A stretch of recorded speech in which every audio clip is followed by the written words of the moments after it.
اعوذ باللہ من الشیطان الرجیم بسم اللہ الرحمن الرحیم الحمدللہ رب العالمین والصلاة والسلام علی رسول الکریم۔ آج یہ الندوہ کی طرف سے جو سنڈے کی نشست ہوتی ہے اس کا پروگرام نشر کیا جا رہا ہے، تو مفتی صاحب بھی تشریف رکھتے ہیں، تو انشاءاللہ مفتی صاحب بات شروع کیجیے۔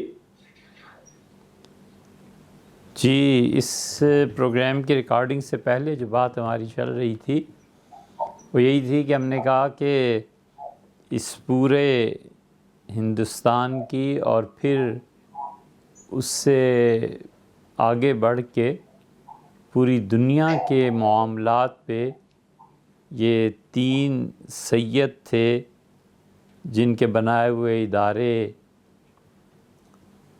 اپنے وجود سے بولے۔ دیوبند قائم کیا تھا حاجی عابد حسین صاحب رحمۃ اللہ علیہ نے، اور وہ بھی حسینی سید تھے، اور حضرت حاجی امداد اللہ صاحب مہاجر مکی رحمۃ اللہ علیہ کے خلیفہ تھے۔ اصل میں دارالعلوم انہوں نے بنایا تھا۔ اس وقت حضرت مولانا قاسم نانوتوی رحمۃ اللہ علیہ میرٹھ میں نئے پریس لگے تھے، تو پریس کی جو کاپیاں تھیں وہ چیک کرتے تھے کہ اس میں کوئی جو کتاب چھپنے جا رہی ہے اس کی پروف ریڈنگ کرتے تھے کہ کوئی غلطی نہ رہ گئی ہو۔ تو حضرت حاجی عابد صاحب رحمۃ اللہ علیہ نے خط لکھا اور کہا کہ مولوی صاحب 8 روپے تنخواہ مقرر کرتا ہوں، یہاں تشریف لائیے۔ تو اس وقت حضرت رحمۃ اللہ علیہ وہاں تشریف لے گئے تھے۔ تو یہ سیدوں نے قائم کیا تھا۔ دوسرا ادارہ علی گڑھ تھا۔ علی گڑھ بھی سید احمد خان انہوں نے قائم کیا تھا۔ پھر بعد میں سید کے نام میں سر کا اضافہ ہوا، انگریز نے خطاب دیا تھا۔ اور تیسرا ادارہ جو تھا، اس وقت مسلمانوں نے سوچا کہ ایک طرف تو مسٹر پیدا ہو رہے ہیں اور ایک طرف ملا پیدا ہو رہے ہیں، کوئی درمیانی راہ نکلنی چاہیے جہاں یہ مسٹر اور ملا سارے مل کے بیٹھیں اور فرقہ واریت ختم ہو۔ یہ بیڑا اٹھایا تھا، وہ بھی سید تھے، وہاں محمد علی صاحب مونگیری رحمۃ اللہ علیہ نے۔ یہ منگیر منتقل ہو گئے تھے، سادات کرام میں سے تھے۔ یاد پڑتا ہے کہ یہ شاید کسی اور علاقے سے ہندوستان آئے تھے، پھر یہ لکھنؤ بھی رہے تھے، پھر اس کے بعد منگیر منتقل ہو گئے تھے۔ بہرحال یہ تو ان کے حالات میں لکھا ہوا صاحب مل جائے گا، لیکن انہوں نے بہت محنت کر کے کانپور میں اجلاس بلایا۔ اصل میں یہ لوگ کانپوری بھی کہلاتے تھے، کیونکہ کانپور ان کی ایکٹیویٹیز کا بڑا مرکز اور میدان تھا۔ کانپور میں جو اجلاس ہوا کہ اس طرح ندوہ بنایا جائے، تو اس اجلاس میں خود بنفس نفیس مولانا احمد رضا خان صاحب بھی تشریف لائے تھے۔ تو جو کچھ انہوں نے اس کو دیکھا سمجھا، وہ ان کے نزدیک کفر اسلام کا جھگڑا تھا، تو انہوں نے ان ندویوں کو بھی کافر فرمایا۔ لیکن یہ تینوں جگہ سادات نے کام کیا، تو ایسے ہی خیال آیا جو اس سے پہلے باتیں آپ کی ہماری تھیں اس کے نتیجے میں، اور ان 3 اداروں نے پوری دنیا ہلا کر رکھ دی۔ یہ افغانستان کی جتنی تحریک اور جتنا خون اس میں کام آیا ہے، یہ دیوبندی مکتبہ فکر کا خون ہے۔ اور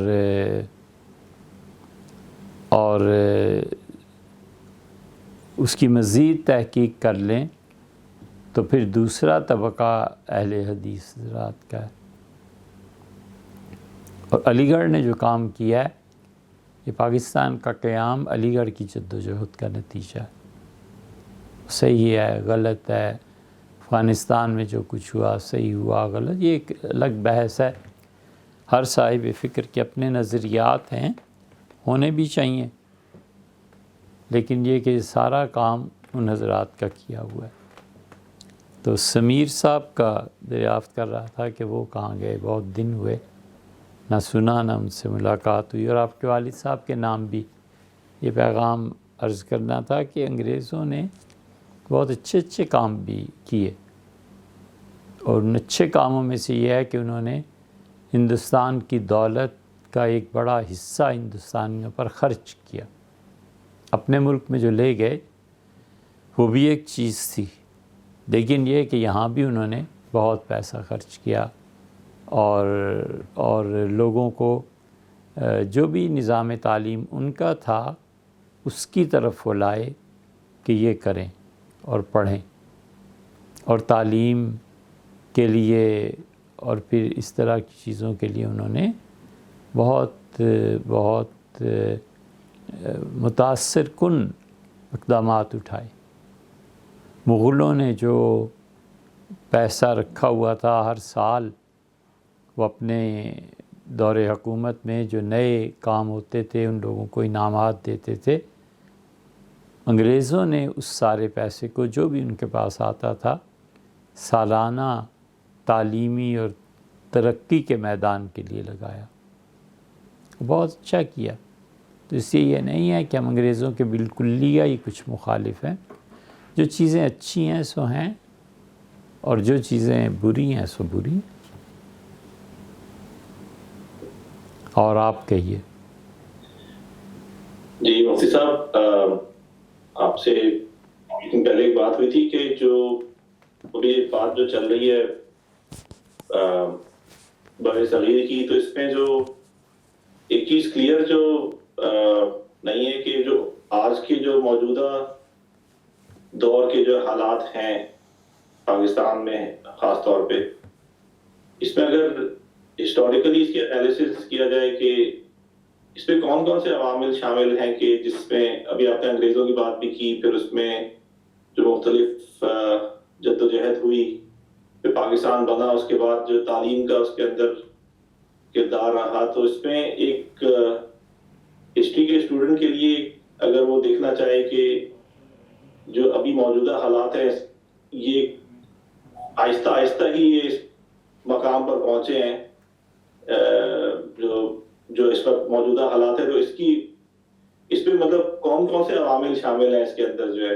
اس میں انگریزوں کی بات ہوئی، پھر ایک آپ نے بات علی گڑھ کی تھی کہ تو کچھ لوگوں کی کنفیوژن ہے کہ یا تو وہ صرف علی گڑھ کی طرف اگر آپ نے بات کی تو اس طرف لے جائیں گے، یا پھر جو ابھی دیوبند کا اور جو افغانستان کا جو سلسلہ سارا چلتا رہا اس طرف سوچنا شروع کر دیں گے۔ لیکن اس میں مختلف عوامل جو ہیں اس کو اگر اس کا تجزیہ کریں تو یہ موجودہ حالات کی جو ذمہ داری ہے یہ پوری کن عوامل کے اوپر آتی ہے؟ باشعور قیادت نہیں پیدا ہوئی۔ ہم اب تاریخ میں 70 سال ادھر کھڑے ہیں، علماء نے غیر ارادی طور پر یہ غلطی کی کہ جب ملک تقسیم ہوا تھا تو تعلیم کا اور قانون کا پورا نظام اپنے ذمے لے لینا چاہیے تھا، تو تعلیم کا نظام نہیں لیا جا سکا، اسباب اور وسائل نہیں تھے، یا ان لوگوں کو کسی نے جگہ نہیں دی تھی، یا کچھ بھی ہوا تھا، لیکن تعلیم کا نظام اصل شہر تھی، یہ چھوڑ دینے کا نقصان یہ تو سن 60 میں ہی ظاہر ہونا شروع ہو گیا تھا، اس کے قریب پھر ایوب خان تک کے دور میں پڑھے لکھے علی گڑھ کے تھے اور بہت بڑی تعداد ان لوگوں کی موجود تھی۔ بھٹو صاحب جہاں سے پڑھ کے آئے تھے اور پھر جو انہوں نے کیا وہ سب کے سامنے ہے کہ تعلیمی اداروں کے ساتھ وہ اگر وہ بھی کر دیتے نا جو بظاہر ان کے نظریات چائنا کے مطابق تھے، پھر بھی کوئی بات ہوتی کہ کوئی ڈھنگ کا کام ہوا، چلو کفر کا ہی صحیح، مگر کہیں تو ٹھکانے لگا اس قوم کا معاملہ، وہ بھی نہیں ہوا، وہ کر بھی نہیں سکتے تھے۔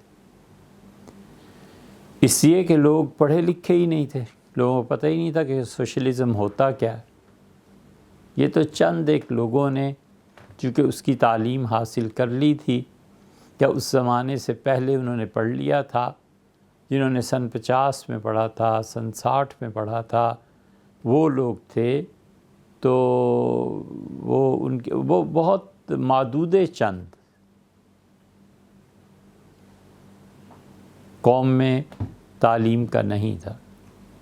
پھر اس کے بعد تعلیم کے بعد نوکریاں اور آبادی کا اتنی تیزی سے بڑھ جانا، یہ تو جب آئیں گی رپورٹس اور کسی نے صحیح تجزیہ کر کے رپورٹس دیں تو پھر وہ بتائے گا کہ سن 80 سے لے کے اور 2015 تک یہ 35 سالوں میں ملک کی آبادی کس برے طریقے پر بڑھی ہے۔ اور کسی قیادت نے اگر کہا بھی ہے کہ اسباب اور وسائل کے مد نظر کسی ملک کی آبادیاں بڑھتی ہیں تو مذہبی طبقے نے اس کی شدید مخالفت کی ہے۔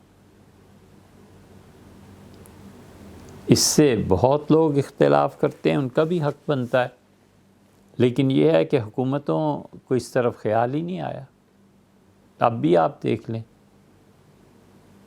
ایک سبب ہے پورا برباد ہو جانے کا آبادی کا بڑھ جانا، ایک سبب ہے کہ نظام تعلیم کے لیے آج تک کوئی اتنی مؤثر اور باشعور قیادت نہیں ہے جو اسباب اور وسائل کو حاصل کر کے پٹڑی پہ ڈالے۔ ابھی تک قیادت میسر نہیں ہے باشعور افراد کی۔ اسی طرح اب جو بے تحاشا مہنگائی ہو رہی ہے، ساری دانشوری ایک طرف کو، کھانے تک کو نہیں ملے گا۔ اب 30 روپے کا یونٹ ہو جائے گا مارچ۔ آپ خود سوچیں، 30 روپے کا جب یونٹ ہو جائے گا تو پھر کیا بنے گا؟ کہاں سے پیسے آئیں گے؟ لوگ بجلی کے بل کہاں سے جمع کرائیں گے؟ یہ صورتحال اب آہستہ آہستہ بڑھتی ہی چلی جا رہی ہے۔ عالمی قرضے بڑھ رہے ہیں۔ کہاں جا رہا ہے یہ پیسہ؟ جبراً جو ٹیکس لوگوں سے لیا جاتا ہے، اس ٹیکس کا نظام کہاں ہے؟ جتنے لوگوں کو اسپیشل جو ان کے لیے کیسز بنائے گئے اور انہوں نے رپورٹ دی کہ یہ ان سرمایہ داروں کی حرکتوں کی وجہ سے یہ چیزیں ملک میں کنٹرول سے نکل گئی ہیں، اب وہی ٹولہ اور گروہ پھر واپس آ جائے گا، اس لیے کہ ان کے بغیر چارہ نہیں نا۔ انہوں نے جو سرمایہ کمایا ہے اور عوام کا خون نچوڑا ہے، وہ نچڑا ہوا خون غریب لوگوں کا اب پھر پلایا جائے گا اور پھر وہی رادھا ناچے گی۔ اب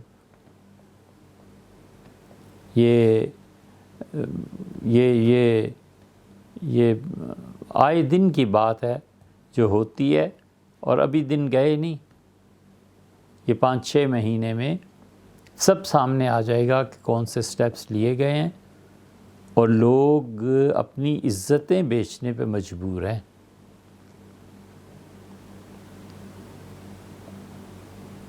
غیرت مر گئی ہے اور حیا اور شرم کا جنازہ نکل گیا ہے، لیکن کہاں سے کھائیں؟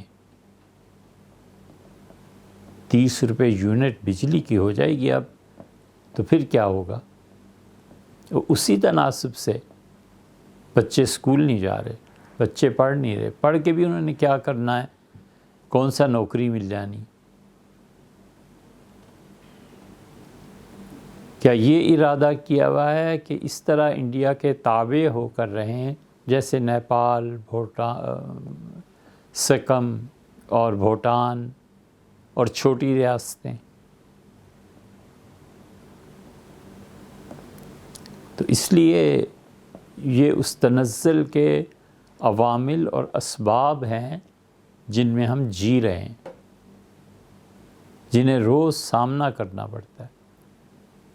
اسلام آباد کا حال یہ ہے کہ آپ کہیں چلے جائیں، گاڑی کھڑی کر لیں، آپ پارا ہے، F7 ہے، میلوڈی ہے، F8 ہے، کہیں چلے جائیں، ایسے بھیک مانگنے کے لیے بچے اور لوگ آئیں گے جیسے زمین سے نکل رہے ہیں.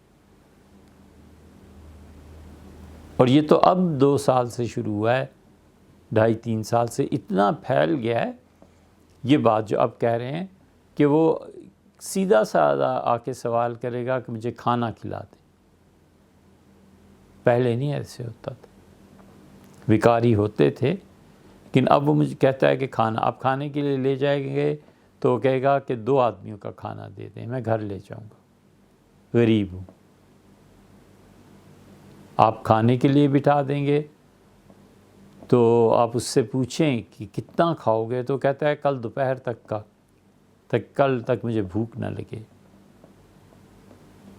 یا پوچھیں اسلام آباد میں اپنے کی اعزہ سے پوچھ لیں کہ کسی جگہ گاڑی کھڑی کریں ریڈ لائٹ پہ کہیں بھی تو کیا ہوتا ہے. اس کا نتیجہ کیا نکلنا ہے 30 سال بعد، 50 سال بعد؟ دین برباد ہو جائے گا. ہمیشہ کسی بھی شخص کا جب دین دیکھنا ہو تو پہلے اس کی دنیا دیکھنی چاہیے کہ دنیا میں کیا کرتا ہے. دین تو بات کی بات، ڈائریکٹ کسی انسان کا دین نہیں دیکھا جا سکتا. ہمیشہ اس کی دنیا دیکھنی چاہیے کہ دنیا میں اس نے کیا کیا. تو دنیا میں وہ کنگلا ہے، دنیا میں وہ بھکاری ہے بیچارہ، دین کی کیا توقع رکھنی ہے اس سے.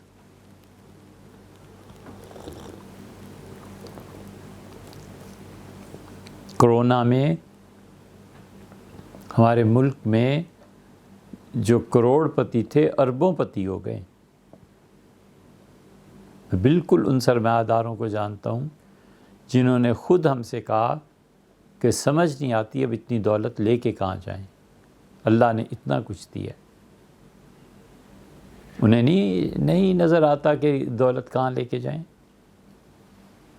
حضرت مرزا مظہر جان جانا رحمۃ اللہ علیہ کے پاس ایک نواب صاحب آئے تھے، حضرت کو خانقاہ کے لیے ایک بڑی رقم پیش کی تو حضرت رحمۃ اللہ نے فرمایا اٹھا لیجئے، مجھے نہیں چاہیے. تو انہوں نے اپنی طرف سے بڑی ذہانت کا ثبوت دیا اور کہا حضرت غریبوں میں تقسیم کر دیں. تو انہوں نے دروازے کی طرف اشارہ کیا اور فرمایا یہاں سے تم خود خیرات دینا شروع کرو نا، بانٹنا، تو اپنی حویلی تک پہنچنے سے پہلے ہی نواب صاحب پیسہ ختم ہو جائے گا. تو انہیں نہیں نظر آتا سرمایہ داروں کو کہ جو اربوں روپے اب کما لیے ہیں اس کو کیا کرنا ہے. اس کا نتیجہ یہ کہ خاندان اور بڑھیں گے، افلاس بڑھے گا، غربت بڑھے گی.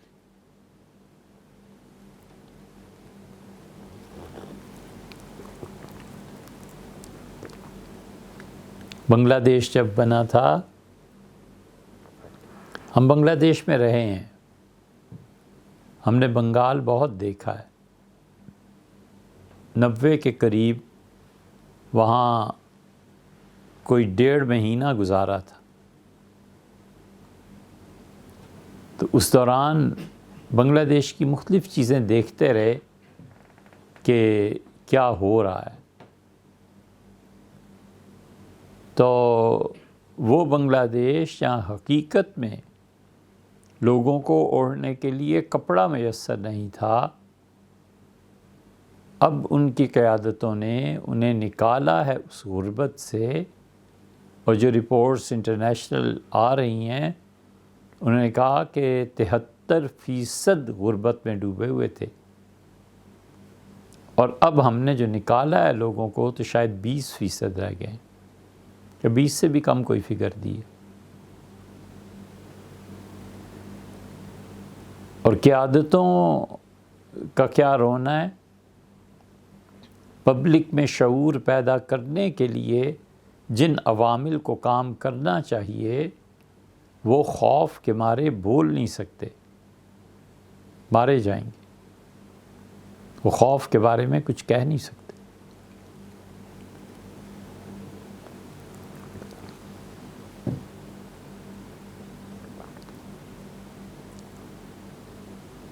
یہ صورتحال ہے اور بد سے بدتر ہے۔ اللہ تعالیٰ نے جن لوگوں کو اس ساری تاریکی میں جگنو کی روشنی بھی دی ہے وہ بھی اپنا کام کر رہے ہیں۔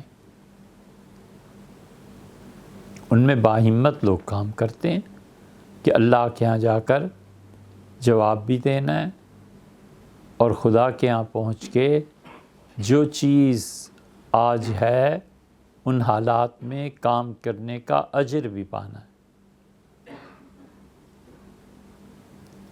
کام بھی تو نہیں نہ چھوڑا جا سکتا۔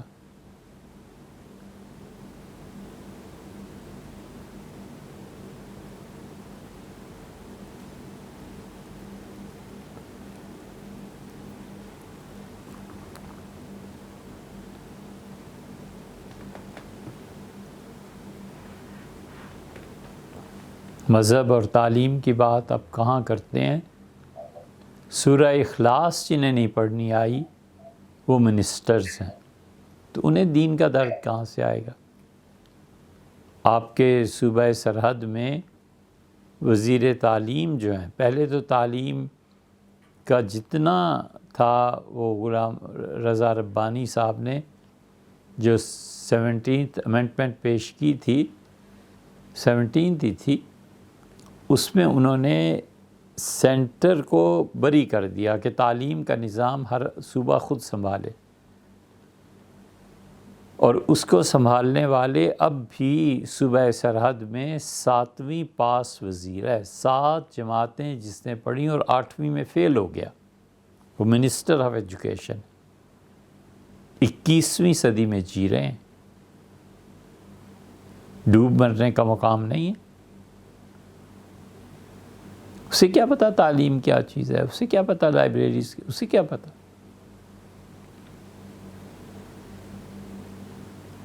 وزیر اعلیٰ سے پوچھا گیا تو انہوں نے کہا میں جانتا ہوں کہ وہ زیادہ پڑھا لکھا نہیں ہے، لیکن وہ تعلیم کا نظام بہت اچھی طرح جانتا ہے۔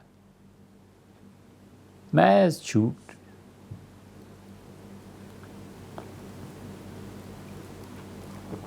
اتنا جھوٹ ہے، اتنا جھوٹ ہے کہ کچھ نہ پوچھیے۔ جو بات کی خدا کی قسم لاجواب کی،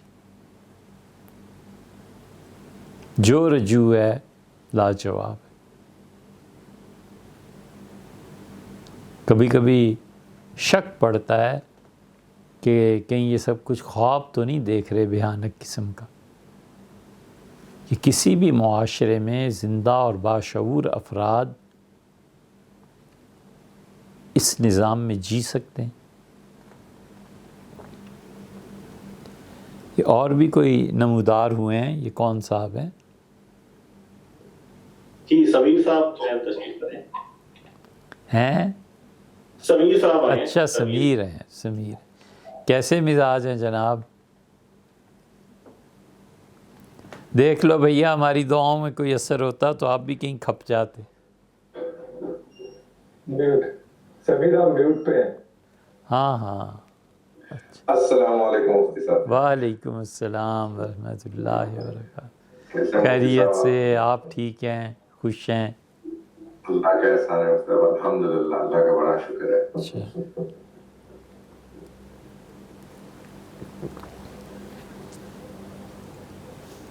اچھا، گھر پہ ہیں؟ جی مفتی صاحب گھر پہ ہیں۔ اچھا، ماشاء اللہ۔ بچیاں خیریت سے ہیں؟ اللہ کا احسان ہے، الحمدللہ۔ بڑی ابھی یونیورسٹی جانا شروع کر دی ہے اور اچھے سے پڑھ رہی ہے، ماشاء اللہ۔ اچھا، ماشاء اللہ کا احسان ہے، ہاں۔ اور دوسرے تو ابھی چھوٹے ہیں، 10th میں، اور سب سے چھوٹی تو ابھی بھی 6th میں۔ ماشاء اللہ، ماشاء اللہ۔ جب آپ آئے تھے سب سے منجلی والی پیدا ہوئی تھی. یاد ہے زمانہ ہو گیا. جی، یاد ہے. جی.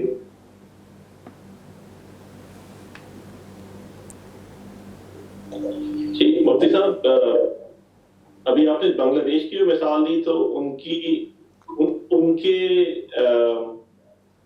جو تبدیلی آئی ہے وہاں پر، جیسے 73% سے 20% تک آئے ہیں، تو جیسے آپ نے کافی مرتبہ فرمایا کہ مطلب دہائیوں پہ یا صدیوں پہ جدوجہد کرنے کے بعد قوم اوپر آتی ہے، تو ان کو تو اتنا وقت نہیں ہوا، اور ان کے یہاں پہ کیا تبدیلی آئی. تعلیم جو ہے وہ اس کا نظام جو ہے وہ تو ایسا ہی ہے جیسے غالباً پاکستان میں، لیکن وہاں پہ اتنی تیزی سے ترقی وہاں پر کیسے ہوئی اور لوگ غربت کی لکیر سے اوپر کیسے آئے؟ اب 2 معاہدوں پر غور کریں. بنگلہ دیش نے جو کلنٹن سے معاہدہ کیا اور انڈیا نے جو معاہدہ واجپئی سے کیا تھا، اس کے ثمرات دیکھیں آپ. امریکہ میں آنا شروع ہو گئے. کسی نے روکا تھوڑا ہی تھا باقی لوگ دنیا کے ممالک کو کہ جا کے تم معاہدے نہ کرو. وہ معاہدے اپنی کرسی کے تحفظ کے کرتے رہے، اور انڈیا نے واجپئی کے دور میں اور کلنٹن کے دور میں بنگلہ دیش والوں نے جو معاہدے کیے وہ اپنی قوموں کو دلدل سے نکالنے کے لیے کیے.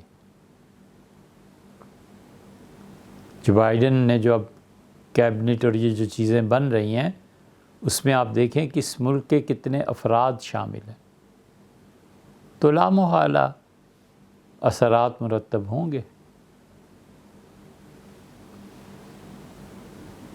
لیکن خالد صاحب، ظاہر ہے کہ ہمارا یہ موضوع نہیں ہے، ہم اتنے پڑھے لکھے بھی نہیں ہیں، ایسے ہی سطحی سی سوچ ہے، گہرائی سے تجزیہ نہیں کر سکتے. ہمیں تو یہ پتہ ہے کہ جو کھانے پینے کی اشیاء ہیں، جو کنزیومر آئٹمز، ان کو کنٹرول میں رہنا چاہیے. لوگ بد دعائیں دیتے ہیں اور لوگ اتنی حوث ہے، لو کی دعا مانگتے ہیں لوگ. یہ صورتحال ہے، اور اس سے ملک تباہ ہو جاتے ہیں، ممالک تباہ ہو جاتے ہیں، قومیں تباہ ہو جاتی ہیں. مجموعی اعتبار سے ذلت اور زوال دیکھنا پڑتا ہے.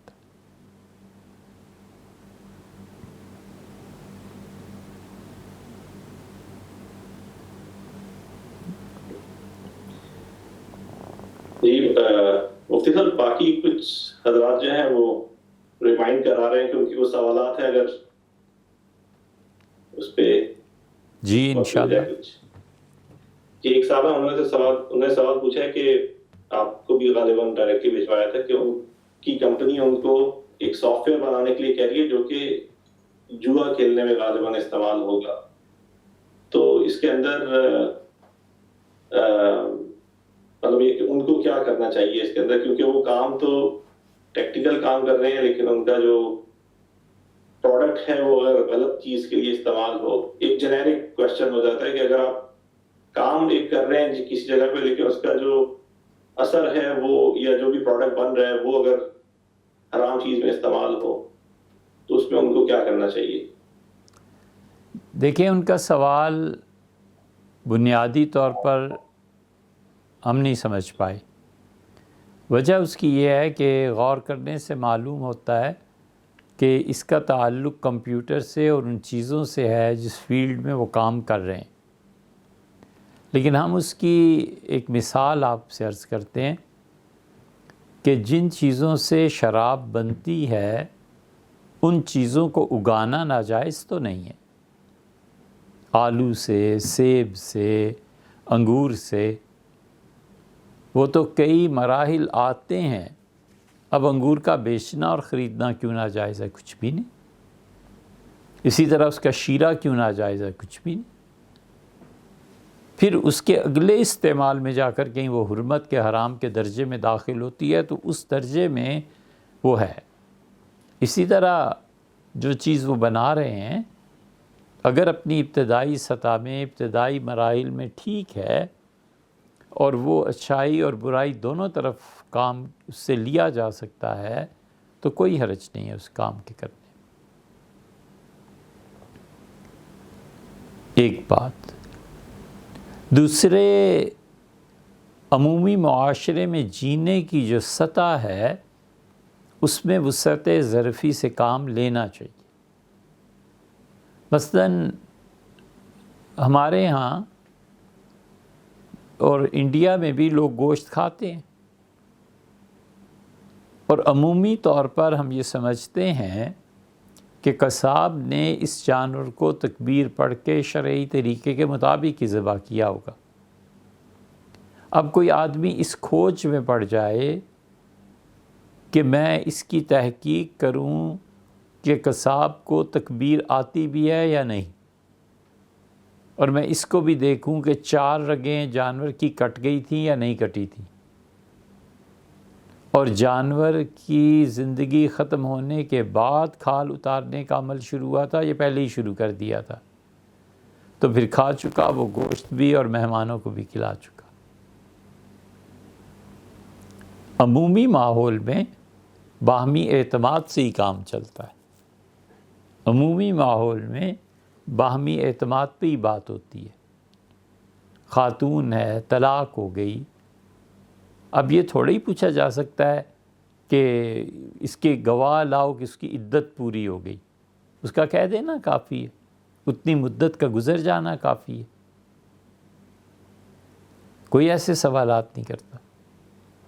بالکل اسی طرح دنیا میں جتنے بھی کام اس اعتبار سے ہو رہے ہیں کہ وہ بنیادی طور پہ اچھائی میں استعمال کیے جا سکتے ہیں اور لوگ اس کا خود غلط استعمال کر رہے ہیں تو اس پہ حرام ہونے کا فتویٰ نہیں دیا جا سکتا۔ تو امید ہے انشاءاللہ وہ سمجھ گئے ہوں گے۔ اور تیسری چیز یہ بھی مد نظر رکھنی چاہیے کہ جابز کا چھوڑ دینا یہ کوئی اچھی بات نہیں ہوتی۔ جہاں بھی گنجائش ملتی ہے اپنے جاب کو قائم رکھنا چاہیے۔ وجہ اس کی یہ ہے کہ حضور صلی اللہ علیہ وسلم قاد الفقر ان یکون کفرن، یہ فقر و فاقہ اور غربت، اس غربت کو اللہ تعالیٰ اگر اپنے دست مبارک سے پیچھے نہ ہٹا دیتا تو یہ تو کفر سے بھی بدتر تھی۔ کفر میں خود آدمی کچھ اقدار کا پاس رکھتا ہے، قتل نہیں کرتا اور بہت سی چیزیں، کفر کے باوجود اس میں حجاب ہوتا ہے۔ یہ فقر و فاقہ تو ان حجابات کو بھی اڑا دیتا۔ فرمایا اللہ نے اپنے دست مبارک سے اسے پیچھے ڈالا، ورنہ وہ تو اگلی صف میں آ کے کھڑا ہو گیا تھا۔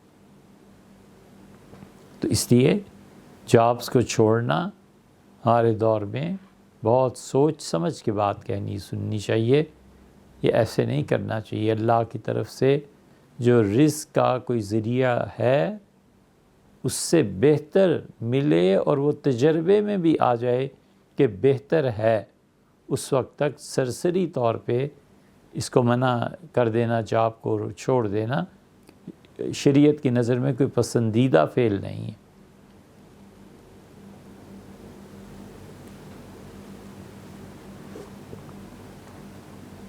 اور فرمائیے۔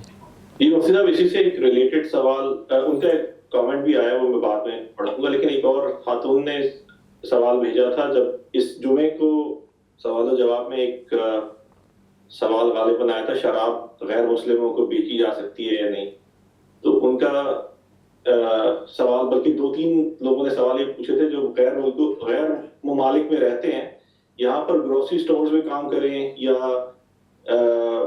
اس پہ تو اور چیزیں بکتی ہیں، لیکن مثال کے طور پہ اگر وہ میکڈونلڈز میں کام کرتے ہیں جہاں پر حرام گوشت بکتا ہے، سور کا گوشت بھی بکتا ہے، اور بھی مختلف جو کھانے پینے کی جو ریسٹورانٹس جو ہیں وہاں پر بھی اسی طرح کا سلسلہ ہوتا ہے، تو وہاں پر ان کے لیے کام کرنا جو ہے وہ جائز ہے یا نہیں؟ جب تک دوسری جاب نہ مل جائے اور وہاں بھی تجربہ نہ ہو جائے اس کو نہیں چھوڑنا چاہیے. گروسری شاپس پہ شراب بھی بکتی ہے, اچھی چیزیں بھی بکتی ہیں, اور میک ڈونلڈس میں یہ بھی ہوتا ہے, اور کوئی نہ کوئی حلال چیزیں بھی بکتی ہیں. ٹھیک ہے, تو کوشش کرنی چاہیے اچھی جاب کے لیے, ان چیزوں سے بچنے کے لیے. لیکن جب تک کہیں جاب بھی ہو جائے, اور پھر اس کے بعد تجربہ بھی, جیسے ہفتے 2 ہفتے کی چھٹی لے کے چلے گئے کہ دیکھیں ذرا جا کے ہوتا کیا ہے, پھر اس کو کر کے اطمینان ہو گیا, یا دیکھ کے اپنا سرٹن لیولز ہوتے ہیں سیٹسفیکشن کے, جب اسے ہو گیا تو پھر چھوڑے, اس سے پہلے نہ چھوڑے. رزق کے جو بھی ذرائع, اسباب اور وسائل ہیں, ان کو ترک کرنا یہ اپنے ایمان کو خطرے میں ڈالنا, یہ نہیں کرنا چاہیے.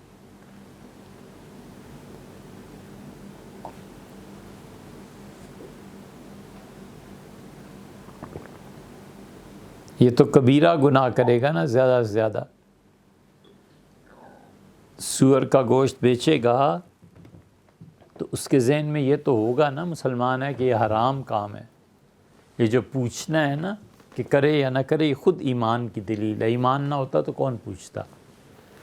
اور اگر فاقہ پڑ گیا, اللہ نہ کرے ولیعذ باللہ, اور بچوں نے کہا کہ ابا کھانے کو لائیں, اور بچہ ساری رات روتا رہا, ایک رات, بس ایک دن, تو پھر ایمان کے لالے پڑ جاتے ہیں کہ اے خدا تو کہاں ہے, کدھر جاؤں گا. یہ نہیں کرنا چاہیے. کبھی کبھی گناہ کفر کے درمیان دیوار کھینچ دیتا ہے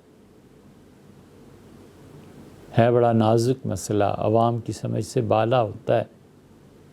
گناہ جو ہے وہ کفر کا وقایع بن جاتا ہے. وہ چھوٹا گناہ بڑے گناہ سے بچا لیتا ہے. تو اس چھوٹے گناہ میں پڑھ کے اللہ سے توبہ کر لینا یہ زیادہ بہتر ہے, بجائے اس کے کہ اس کو کنٹرول کرتے کرتے کہیں سے کہیں نکل جائے.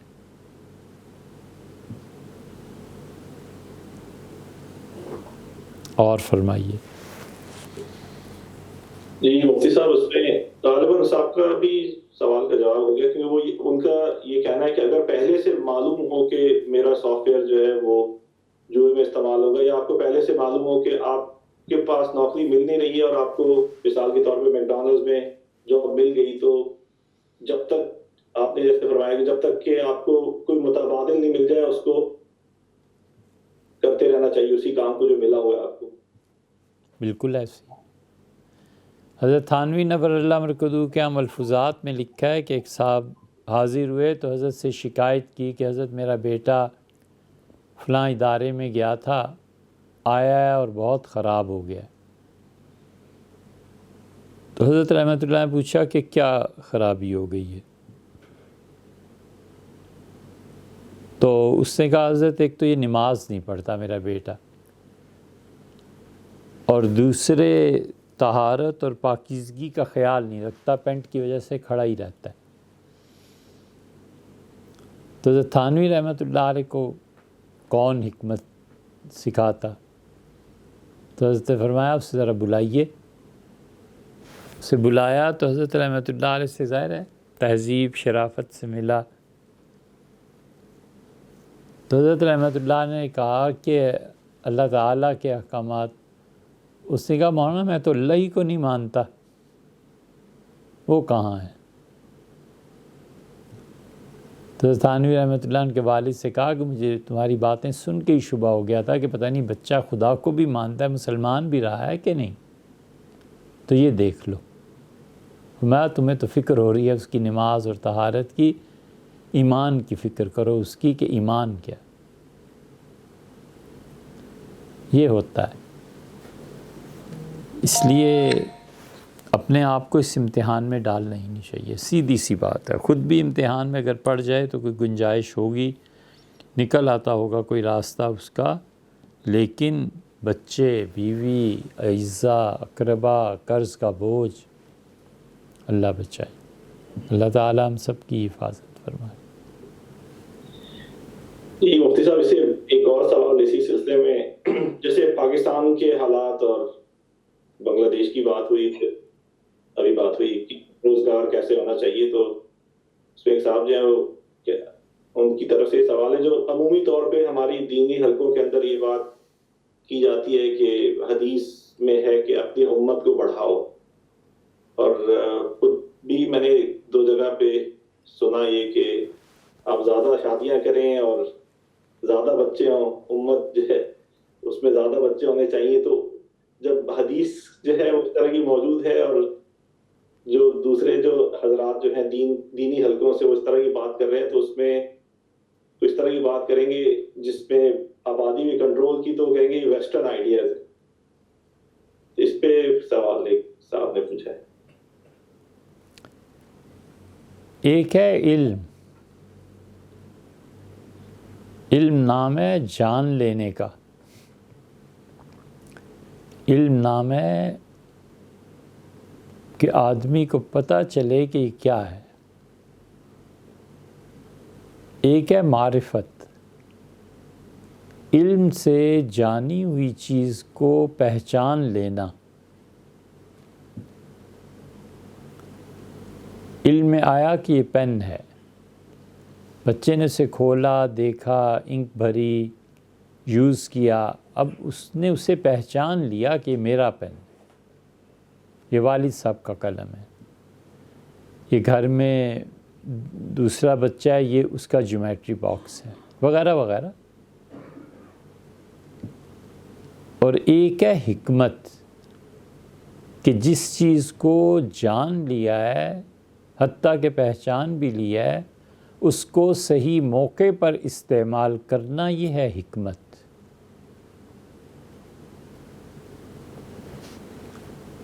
اس میں کوئی شبہ نہیں ہے کہ لوٹے سے گڑ توڑا جا سکتا ہے،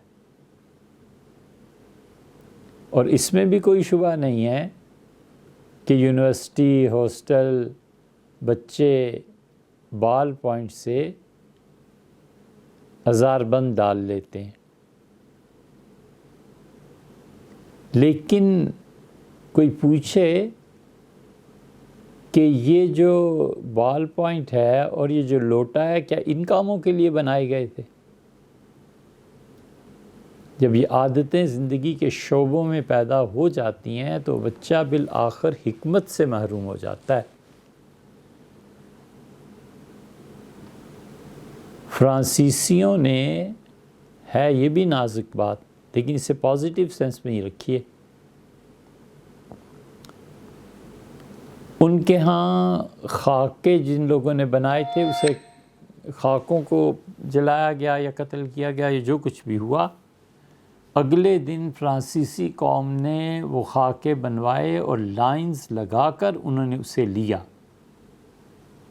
جم کے کھڑے ہو گئے. انہوں نے کہا ہم اپنی آزادی کو ختم نہیں کریں گے. قومیں ایسی ہوتی ہیں، وہ کفر ہے، وہ خراب ہے، کچھ ہے، اس کی جتنی مذمت کریں سو کم ہے، اور جتنا اسے برا کہیں سو کم ہے.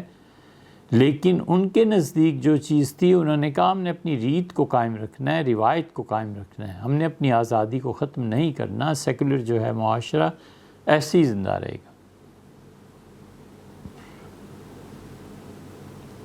تو جتنی احادیث میں آبادی کی ان چیزوں کی ترغیب دی گئی ہے، وہ علم ہے، اسے کس موقع پہ استعمال کرنا ہے یہ بھی تو سوچ لینا چاہیے. حکمت کے خلاف تو نہیں ہے.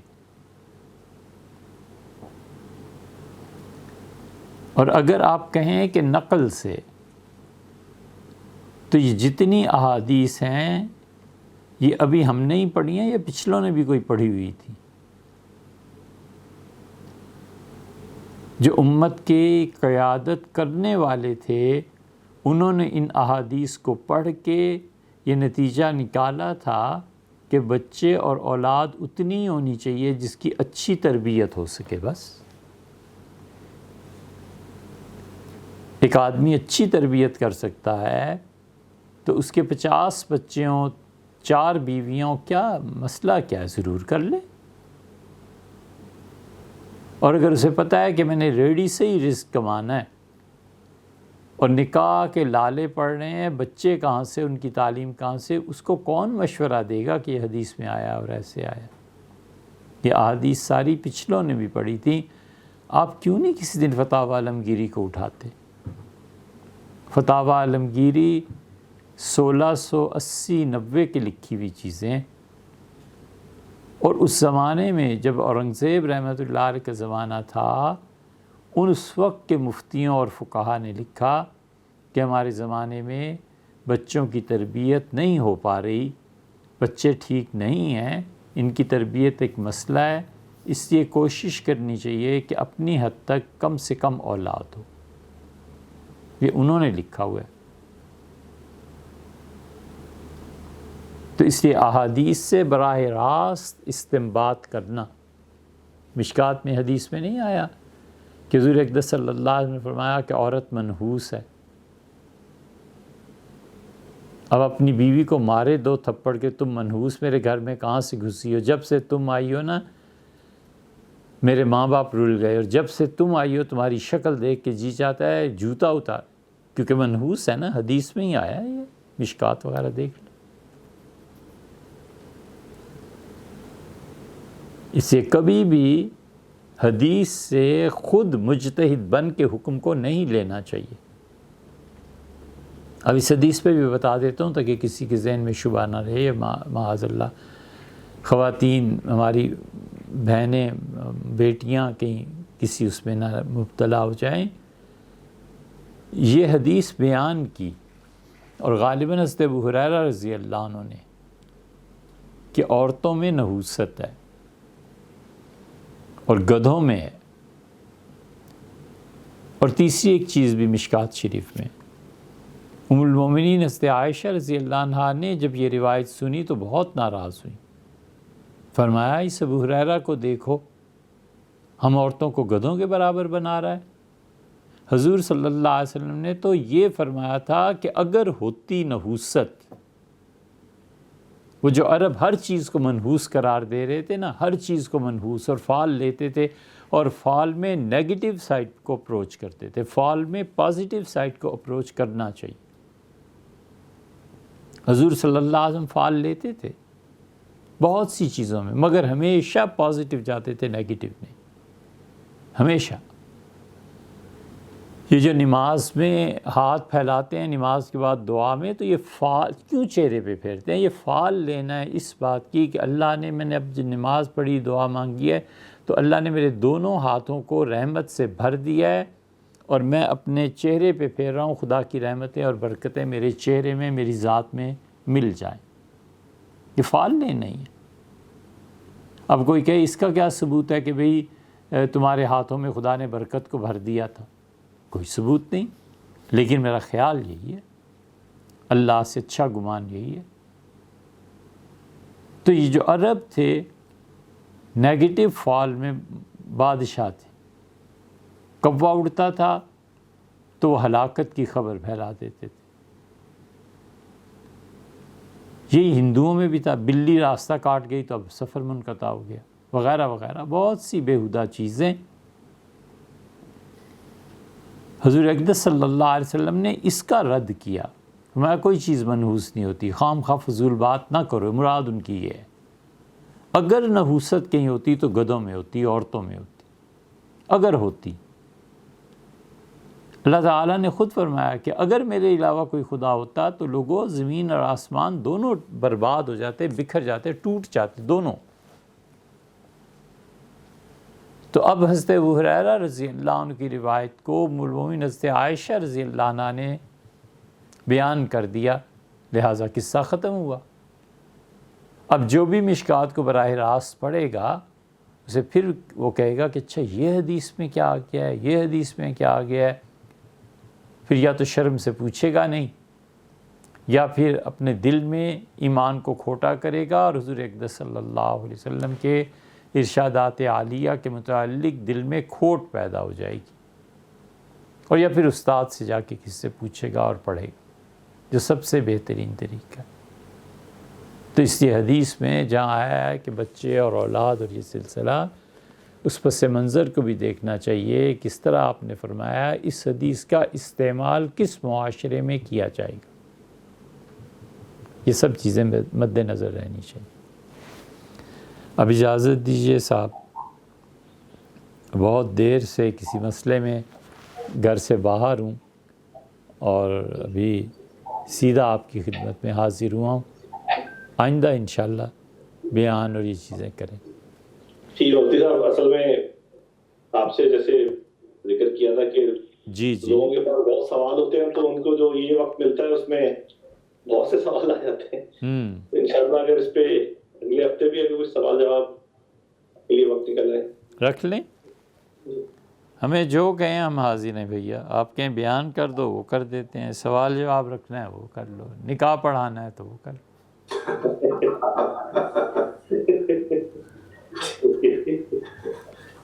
ٹھیک ہے جی. مختصراً وہ رضوان ہے نا اپنے رز، جی جی ان کی بیٹی کہیں پلنگ سے گر گئی تو چند ماہ کی ہے، تو اس کے دماغ وہ سر میں نا وہ فریکچر ہو گیا،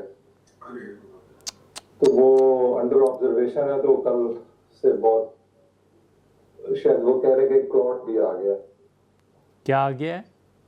کوئی کلاٹ بھی آ گیا ہے کلاٹ برین میں. اچھا. تو وہ اب شاید انہوں نے ونڈزر میں رکھا ہوا 2 دن سے. خالد یہ ڈسکنیکٹ کر دیا نا آپ نے باقی. اچھا آپ کہیے تو ہوا کیا پھر؟ تو وہ اب انہوں نے کل سے رکھا ہوا انڈر آبزرویشن. کہتے کہ اگر ابھی صحیح نہیں ہوگی تو پھر ہم لندن بھیجیں گے. اور لندن انٹیریو وہاں بڑا ہاسپٹل ہے. تو وہ کل رات سے 2-3 دفعہ اس کا پیغام آ چکا ہے. تو کہتے مفتی صاحب سے عرض کریں دعا کے لیے. ضرور انشاءاللہ.